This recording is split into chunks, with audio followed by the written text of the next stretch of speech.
So I'm just starting out with a piece like this.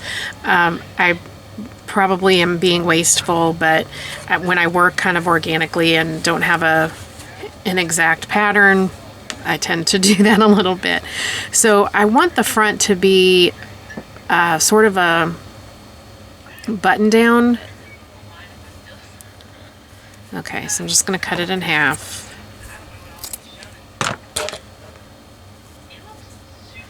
And that way I can fold it over and then have like the top button look like it's unbuttoned. And I'll do it that way. So this is quite thick here, so it kind of makes it look a little bit out of scale. So this is going to be like the left side. So what I'm going to do, because I'm going to fold it over like this, I'm going to cut out some of that bulk to that point. Okay, so I'm just going to cut out that bulk. Since it's going to be folded over, I'm not going to miss it.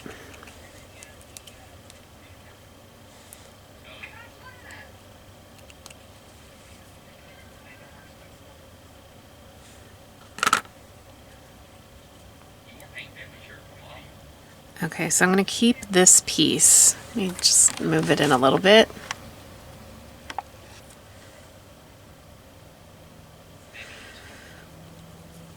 Okay, so you can see what I did. I've got, and I'm sorry for the stains on my fingers, I was dyeing some things.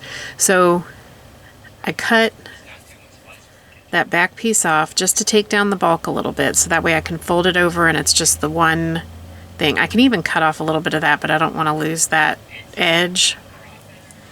So I'm going to fold it over, I'm going to trim this up a little bit, and then I'll fold this piece over, trim that up a little bit, because I don't want that rough edge to show.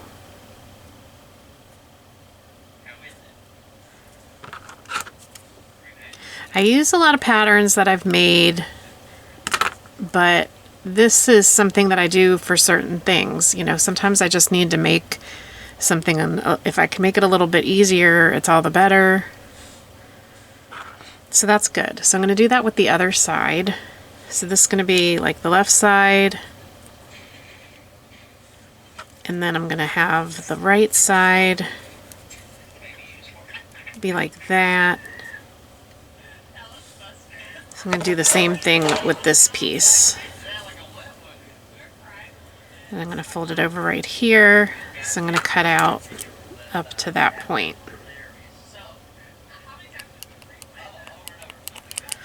If you don't have a tiny pair of scissors, I find them very helpful when working with little things like this. I didn't think it would make a difference what size my scissors were, but it really does.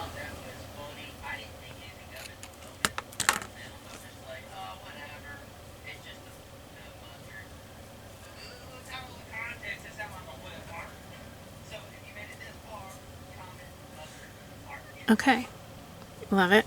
So now I'm just going to do some stitching. And now that I'm thinking about it, I want there to be some lace around the bottom. So I'm going to take, before I do that, I'm going to take some of this.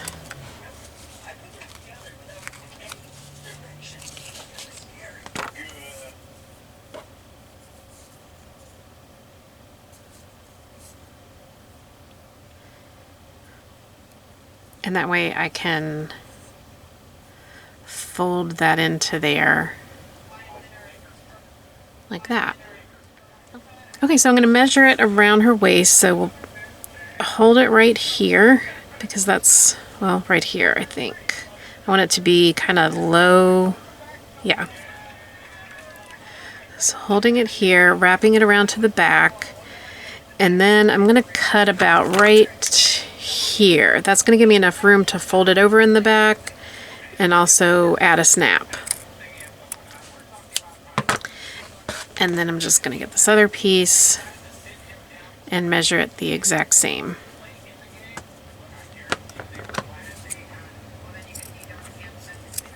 Then I'm going to measure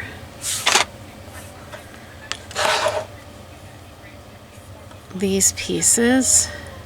to be the same length as well.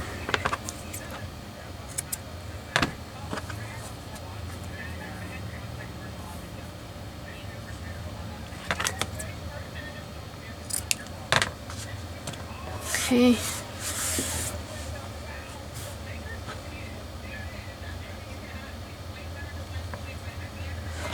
Then I'm going to stitch this piece of lace to the inside. So where I cut that raw edge, I want to add this, and I'll stitch that along there. Okay, off camera I trimmed them down just a little bit more. I was a little more precise about positioning because I want to make sure that I don't have too much bulk and have to fold it over too much in the back. So as you can see, when I hold it in the center in the front, I just have just enough to fold it over for my snap and finish it. When I do this, I'm going to follow the stitches that are already in. There's stitches that are already in the lace, so that'll keep it a lot cleaner. So you can see these stitches, I'm just going to follow those.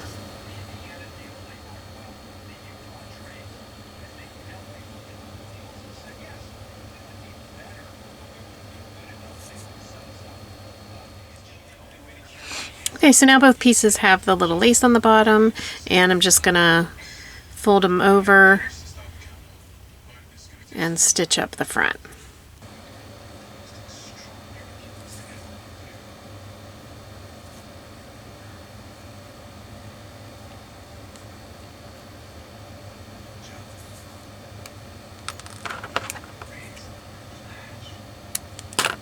And then I'll do the other side just like that. Now that both sides of the front are stitched, I'm just going to trim up the inner tab a little bit.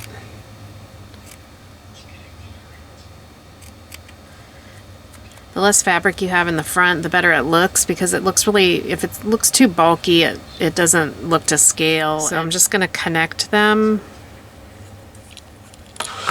And now that I'm doing that, I'm realizing that I could have just avoided having to stitch both sides and just done the stitching up here, but it's fine. It's only a couple of stitches. But I do want the fold over up here because I want it to appear like they're buttoned. So I'm definitely going to layer them over each other a little bit. So now I'm just going to address the back. It's a simple little like halter top. And I'm going to fold up the back and stitch them so I can add a snap. I like to make all of my clothes removable, but you don't have to. If you're done with your doll, you can always just stitch it right up onto the doll. But I like to make all of mine removable. So I'm just going to stitch up the backs and then put a snap there. Okay, so there I've stitched up the back. I'm not going to cut the excess here because I don't want to, I kind of want that bulk for when I use the snap or sew on the snap, and then also I don't want to cut out the knots that I put in my stitching along the bottom. So there's the top so far, and I'm just going to measure where to put the snap. And I'm actually changing my mind because I did misjudge the size here, so I think I'm going to use a hook and eye closure, and that's an option for when you don't have enough to fold over. You can close it with a hook and eye.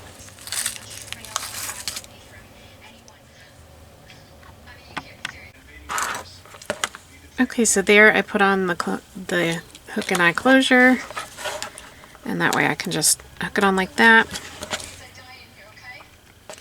And since I don't need it to be too fitted, it doesn't matter that I didn't use a snap. So now I'm just going to work on the straps. I'm going to do some simple, easy straps using some of this tiny ribbon.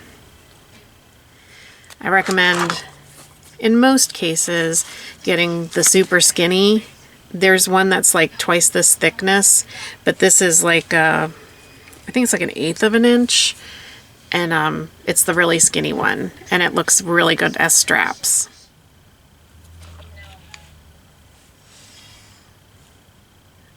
Okay, so I'm just gonna give myself a little extra because, as you can see by what I did with the blouse, I don't measure well either. Okay.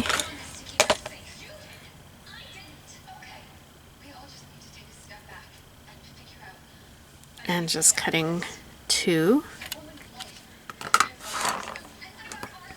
Okay, so for the part that I'm going to stitch on here, I'm going to use my lighter. This ribbon is just like a polyester or something, so it is able to be melted. You are not going to be able to do this with cotton. Just dab it on there a little bit, and you'll see the end is nice and melted, so it won't fray, and you'll be able to easier stitch that on there. So I'm going to do it to both sides, and then I don't do the other end until I stitch it to the back because I still want to do a little bit more measuring.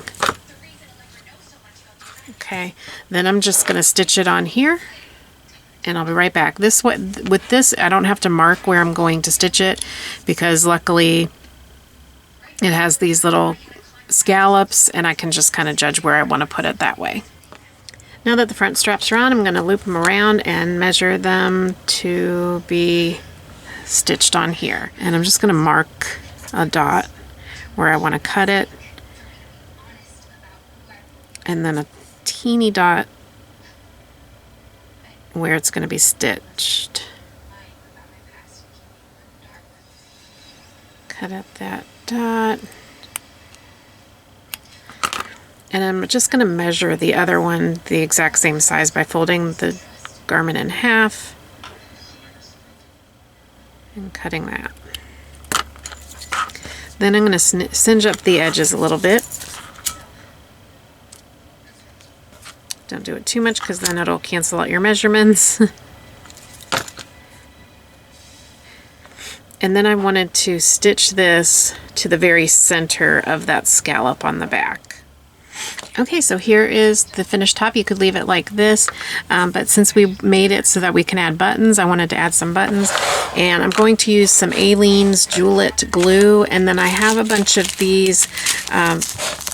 These are the little gemstones that you use for those little portraits or paint, like gemstone paintings. So, whoops. So I'm just going to use these as buttons. I was going to use some other like actual doll buttons, but I wanted something even tinier. So I'm going to add these with the Aleene's glue. And so I'm just going to add some of these down the front to look like buttons. And there is my simple, cute little halter top. Thank you so much for watching. I hope you guys enjoyed the video. Talk to you soon. Bye.